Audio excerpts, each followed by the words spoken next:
Everything we do is going to be about winning.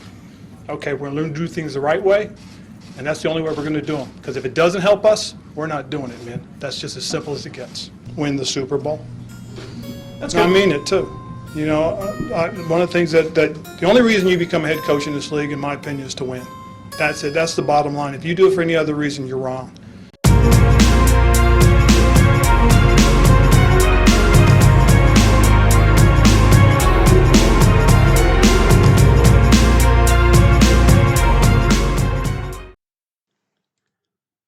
Hey, football fans. Welcome to the Washington Command Center. So, we finally got some positive coverage from PFF. According to their resident cap expert, Brad Spielberger, we are top 5 in the NFL when it comes to cap health to begin this new era of Washington football, an era where this proud franchise can once again command respect. And what better way to kick off this new era than subscribing here to the first, the real, the OG Washington Command Center. So you can find your way back to some of the most opinionated and ice cold calculated takes on all things Washington Commanders. And while you're at it, ring that bell, hit that like button. It's free to do, and it means a lot.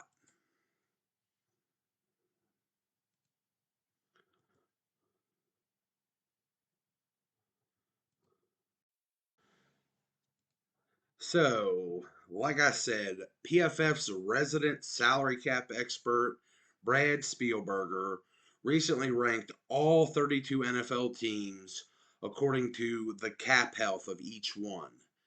And he did that using 5 categories. The first being active draft capital. And that's basically how many rookie contract players you have on the team and what round they were selected in. Then the second criteria is the effective cap space from this year until 2024. Then the third criteria is total prorated money, which is your dead money and your guaranteed money and stuff like that. And the fourth criteria is the top 51 players on your team, the roster valuation of them, like how good a player they are compared, the money you're paying them compared to the performance you're getting from them. And then the final criteria is who are our unrestricted free agents next year and how much money do we need to keep them. That's basically the fifth one there, 2023 UFA valuation. So, according to Spielberger, we landed right at number 5, which is a great spot to be in, honestly, especially with how well our team is constructed and with how few holes we have. It's a great spot to be in. I mean, it really speaks to how well we've put this team together in recent years, and it shows just how smart Ron Rivera has been in his approach to building this team. I know a lot of Washington fans and even some fellow content creators have been calling for Ron to start overextending the cap, mortgaging that future for a shot at short-term immediate success. But Ron's found a way to keep high quality players on this team in a way that'll let us pay our good draft guys and keep it going. Like, we haven't signed the big money free agents or push money into the future so we can grab some big name because they're confident they can add quality players and great position fits at bargain prices or through the draft. And so far, Ron has brought tons of upgrades to this team, and his only big money play so far has been trading for Carson Wentz, who I personally believe Carson Wentz has immense top 10 quarterback type potential. And Ron's gotten heat for making this trade because we took his full contract and we gave up a second and a third. But we did this all so that we had a salary cap failsafe in case Carson Wentz gets hurt or he doesn't work out. Then we can release him without leaving any dead money behind.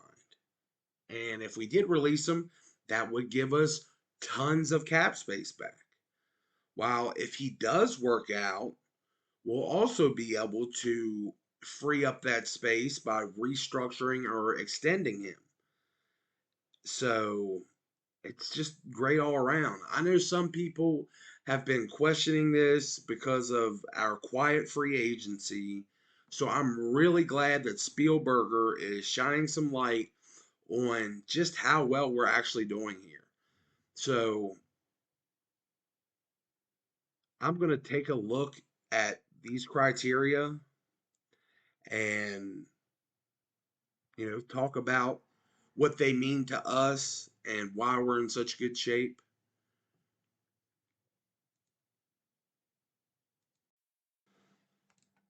And that next criteria is 2022 through 2024 effective cap space. So after Landon Collins' cut hit the books on the first, we are setting at ninth most cap space with 16 mil, which should go a long way to locking Terry up long term. Uh, we only have 8 mil projected next year, but not too worried about that. Now, I know they didn't factor this in, but we have plenty of avenues to free up space so we can retain players. Overall, because of the space and the position value of our upcoming free agents, we're set up really well to retain our important players. 2024 is looking pretty rough for us free agent wise with some of the names coming up. But I hope, we can get some early extensions going to save up some money and lock up some of these guys early. If not, I hope we address some of these positions in the next two drafts, with cornerback being a major target because, we won't have William Jackson III or Kendall Fuller on the team by 2024. But, they'll be kind of old then, so maybe that's for the best. But definitely need to be addressing that in the next couple drafts. But that's basically how the effective cap space breaks down. We got enough money and enough flexibility to hold on to our guys with how the contracts are falling there. So, not a bad spot there. On to the next criteria, and that is total prorated money. Now, this is guaranteed money and dead money. This is money we, have to pay maybe without getting, anything in return for it, like with the dead money. We don't have much of this. So that's awesome. We have 10 million dead cap combined over the next 2 years, like 6 this year and 4 next year. Then we are free and clear as long as we don't make any bad decisions for, the year after that with no dead cap. And that's a great spot to be in, which puts us in a spot where we can start to move money if we need to. I know a lot of fans have called for us to get into this, kind of management where we're starting to, where they want us to move money into the future like all these other teams are doing. But we've been very responsible with our contracts, and we've got a lot of pieces in place because of it. So we're in a strong place to make big moves if Ron thinks he needs to. I think we'll definitely see some of it if Wentz balls out. I think we're going to get into the whole extension and restructure game. If Wentz, is the guy we're hoping he can be, we'll go ahead and extend him and restructure him and spread that money out so that, you know, we can add other people or pay other people, maybe tackling some void years or something. But after next season, especially if we have a great year, I think we're going to be able to we're going to be set up to make, you know, moves that are going to put us over the top. I think we're going to have a great year outright, but if we're right on the cusp, which I think we might be, we're definitely going to have the space to make the moves that put us over the top. Then, four, criteria four, top 51 roster valuation.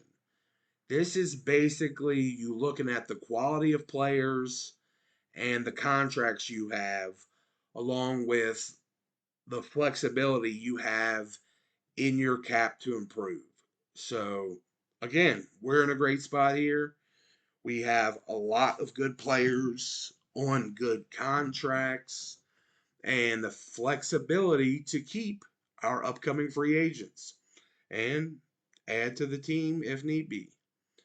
So we aren't in cap hell and we're not in all in mode with while having a very strongly built roster, which is great. We also have the financial ability to make it better over the next few years.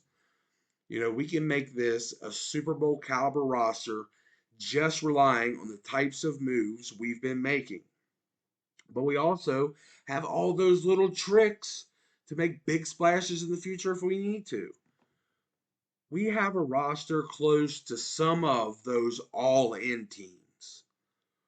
But, you know, they have overextended themselves to try to make the Super Bowl while we still have cap flexibility to to get us there without mortgaging the future. We're in a great spot. I know I keep saying that, but it's true. People are just looking at the dollar amounts on what we have cap wise and the fact that we didn't make any huge moves. But it's honestly for the best. I think Carson Wentz is going to be well worth the picks and the money, and he's going to end up being cheap for what he's going to give us. And then I think we're going to get Terry done for a reasonable deal. And then I think we're going to be able to add to this team. And we're going to go far this year, but we're going to really be able to push it in the next couple years.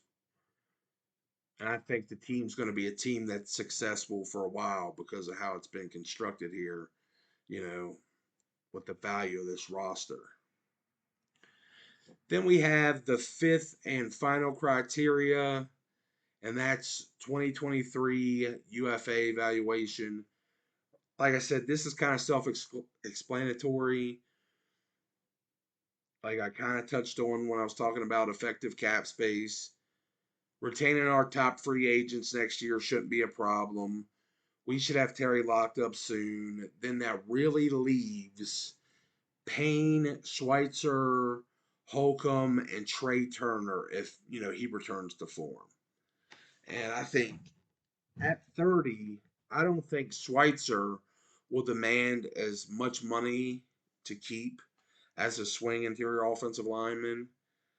And it might sound cold, but Matsko has shown he can plug anybody in here, and there's no sense in overpaying a guy if we have to. So Schweitzer has another great year, looks for a big contract. We might have to let him walk. He might be able to get a better payday moving on. Trey Turner, really interested in here. He's only 28. He's got a lot more history with Rivera and Matsko. He could be the guy to hang on to if he returns to form this season. He might be the guy we want to keep. Being strongly connected to those two. he could finally be one of those guys. We could finally see some dividends from that I want to play for Ron discount with him. We're already seeing it a little bit with him in Norwell this year, but if he comes back to form, definitely could be a 4-year deal or a 3-year deal with him. Where we get a decent price somewhere in the $4 to $5 million range, hopefully. So unless he completely dominates, then we could end up in that $7 million ballpark, but still not going to break the bank. And then Holcomb, even if he completely balls out, he's going to be cheap.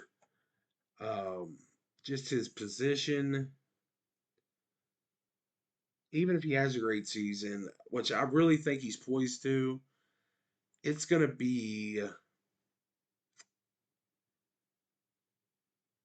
harder for him to like really garner a lot of money.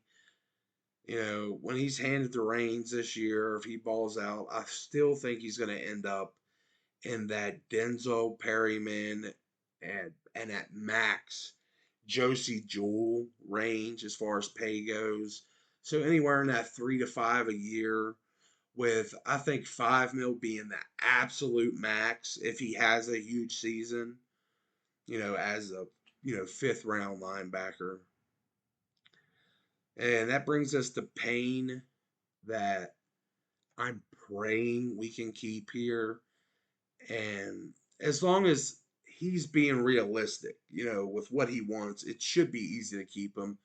As long as he's looking at that Sheldon Rankin to Shelby Harris range for a contract, and he isn't being completely delusional and looking at that Cameron Hayward or his teammate Jonathan Allen range. Because I mean, his draft his draft selection is a big reason why he can push for that Shelby Harris type of money, along with the Chargers overpaying Sebastian Joseph Day a little bit. That's the reason we might have to end up paying in that Shelby Harris, range. But his play so far has him in the Sheldon Rankins ballpark. And if we can get him in that ballpark, that would be great. So Payne should be around 8 million at worst. I know some people might think that's crazy. They might be thinking Payne's looking at like a $12 million contract or $13 million contract. But if you look, it's like they talk about player comps a lot. They talk about comping, these guys to another guy to try to work out what they're worth. And his play level is closer to that Sheldon Rankins level where, you know, around 5 million. But as a former first rounder, it could push him up to that Shelby Harris 8 million. So this is a relief to me personally. Like I was worried that we were going to end up paying two defensive tackles in the teens. But I really don't think that's the case. I really think we should probably let Payne test the water a bit, but in a way that's respectful to him and lets him know that we want to keep him. If we can't come to our own terms, like on what he gets and then sign him up, let him gauge his value around the league and then match it. Anything up to like 10 million, match it. That's just an idea, but I think this shows how, we can keep the team together. Like taking care of Terry this year, which, we have 18 million going towards that this year, along with 12 million projected free space for next year. We probably need about 20 million in the worst case scenario to keep Payne, Holcomb, and either Turner or Schweitzer. So, like I've said, a restructure, an extension, or a cut of Wentz takes care of that. Hopefully, it's an extension and a restructure. We got a bunch of other players that have contracts that could be restructured, like Allen and Roulier and stuff like that. I know Leno.